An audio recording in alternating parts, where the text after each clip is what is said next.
এই মন্দিরগুলো আর বেশি দিন থাকবে না। এই মন্দিরগুলোকে ভেঙে একদম অ্যাকুরেট 100 বছর নাকি এর থেকে থেকে বেশি হতে পারে। এটা 100 বছর থেকে বেশি হবে। ভেঙে পড়া যে স্থানটি রয়েছে এখানে ছিল কিন্তু রাধা গোবিন্দের মন্দির রয়েছে এবং কি ওনারা দেহ ত্যাগ করার আগে কিন্তু উনি অলৌকিক। তারা সঠিক সময়টা বলে দিয়েছিলেন। হর হর মহাদেব, জয় মা কালী। আমি এই মুহূর্তে আছি শ্রী শ্রী কালী করাল বদনী মাতা মন্দিরে। এটা আমাদের মিরেশ্বরাইতে আমার দেখা সবচেয়ে সুন্দর একটি মন্দির।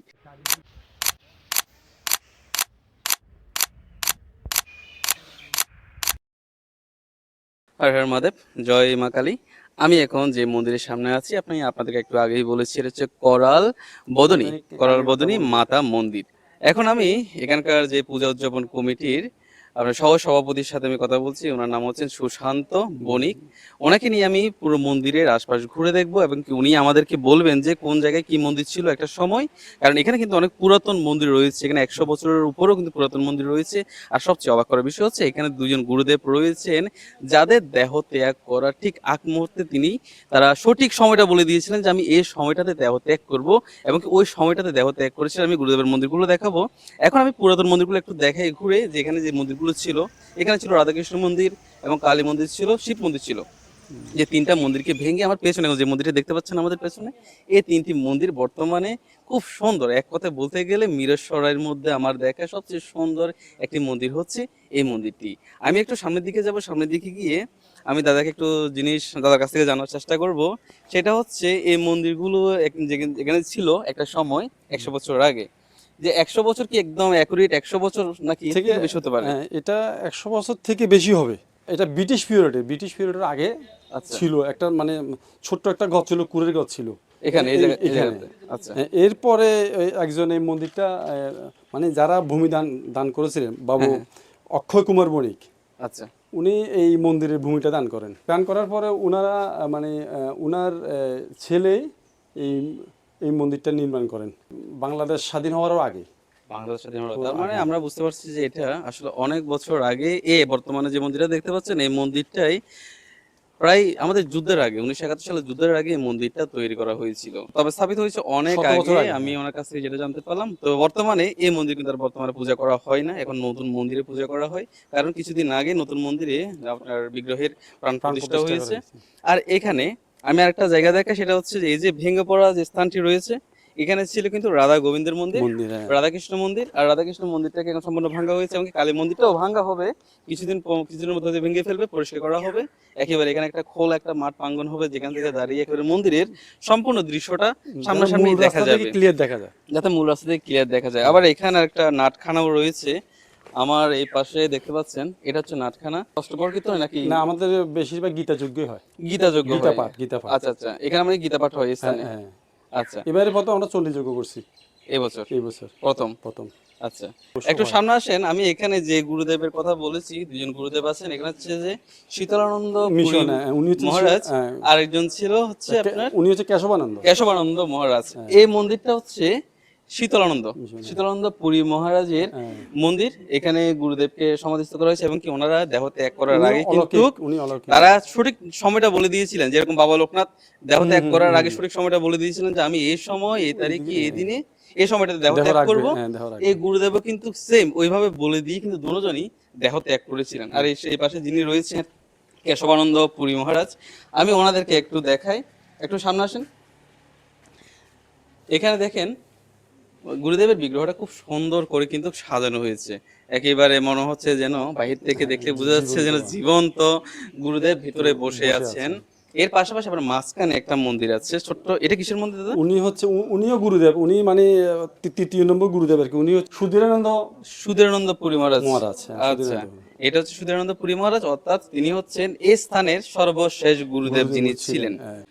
এতক্ষণ আমি আপনাদেরকে এখানকার যে পুরাতন মন্দিরগুলো ছিল, আমি ওই পুরাতন মন্দিরগুলো দাদাকে নিয়ে আমি আপনাদেরকে দেখানোর চেষ্টা করেছি।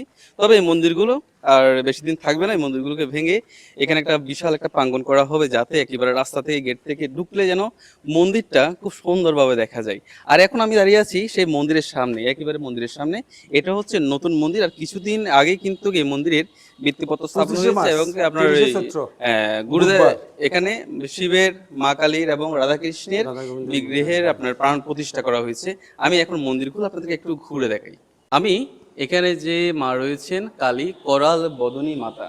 তবে একটা বিষয় আমি আপনাদেরকে বলে রাখি, যেটা আমি দাদার কাছ থেকে শুনেছি, সেটা হচ্ছে করাল বদনী মাতা মানে কালী মাকে করাল বদনী রূপে পূজা করা হয় শুধুমাত্র পাকিস্তানে।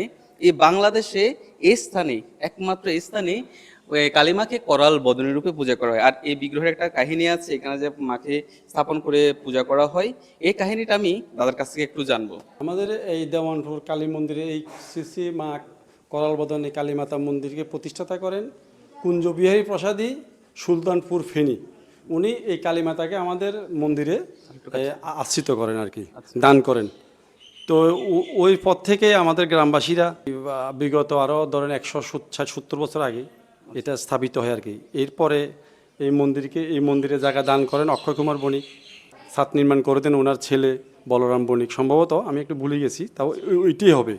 হ্যাঁ, আমাদের 25শে মার্চ 10শে চৈত্র আমাদের এই নতুন মন্দিরের নতুন মন্দির উদ্বোধন এবং প্রাণ প্রতিষ্ঠা হয়।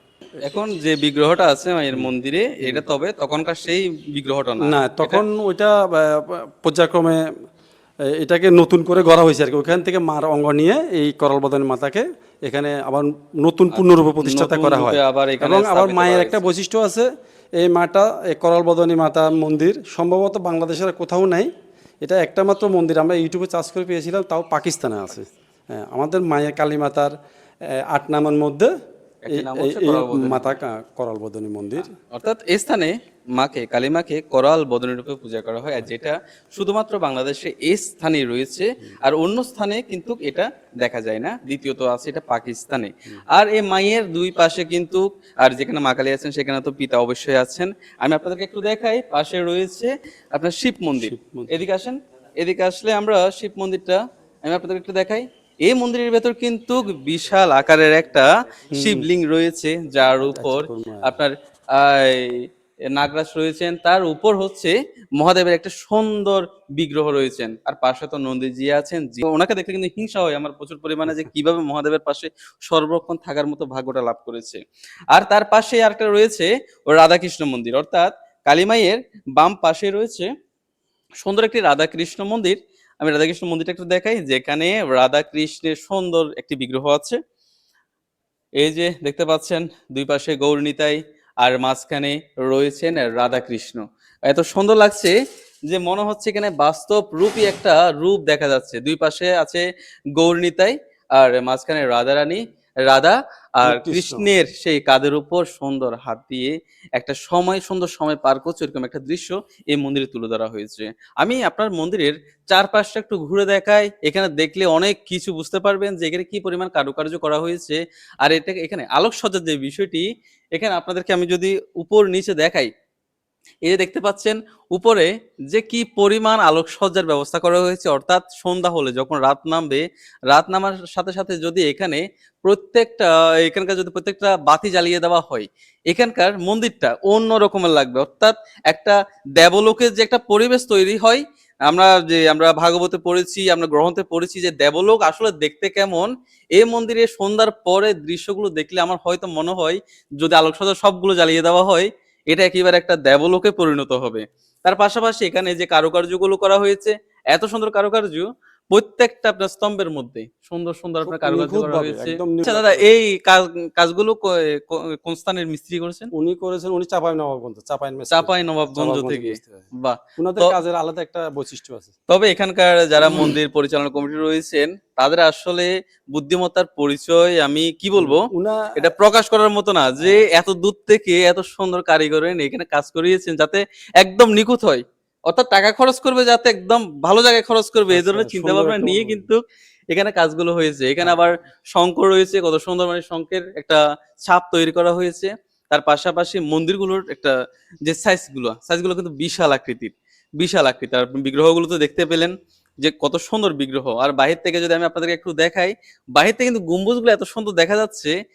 মন্দিরের 3টা গম্বুজ রয়েছে বিশাল আকৃতির, যে গম্বুজগুলো দেখলে আসলে অসাধারণ লাগছে। আর এখানকার মাঠ তো বিশাল পরিমাণে, যখন পুরাতন মন্দিরগুলো ভাঙা হবে পুরাতন মন্দিরগুলো যখন ভেঙে ফেলা হবে তখন কিন্তু এই জায়গাটা বিশাল আকৃতির হয়ে যাবে, অর্থাৎ মন্দিরের সামনে জায়গাটাতে হাজার হাজার মানুষ কিন্তু এখানে একসাথে এসে উপস্থিত হতে পারবেন, অনুষ্ঠানও হতে পারবে। আমরা আসলে আমরা আসলে ভাগ্যবান, আমরা এমন একজন ব্যক্তিকে পেয়েছি যিনি নিঃস্বার্থবান, সমাজসেবক এবং দানবীর।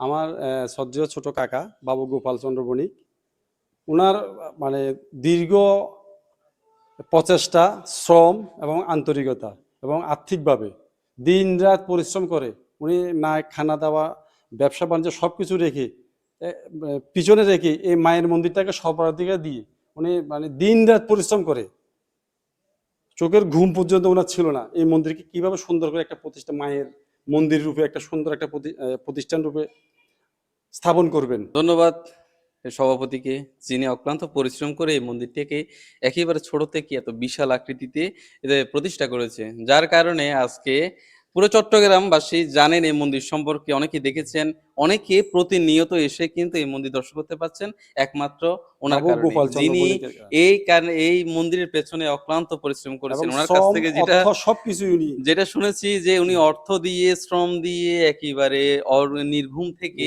তিনি এই মন্দিরের পেছনে যে পরিমাণ সময় দিয়েছেন, তবে তিনি সার্থক।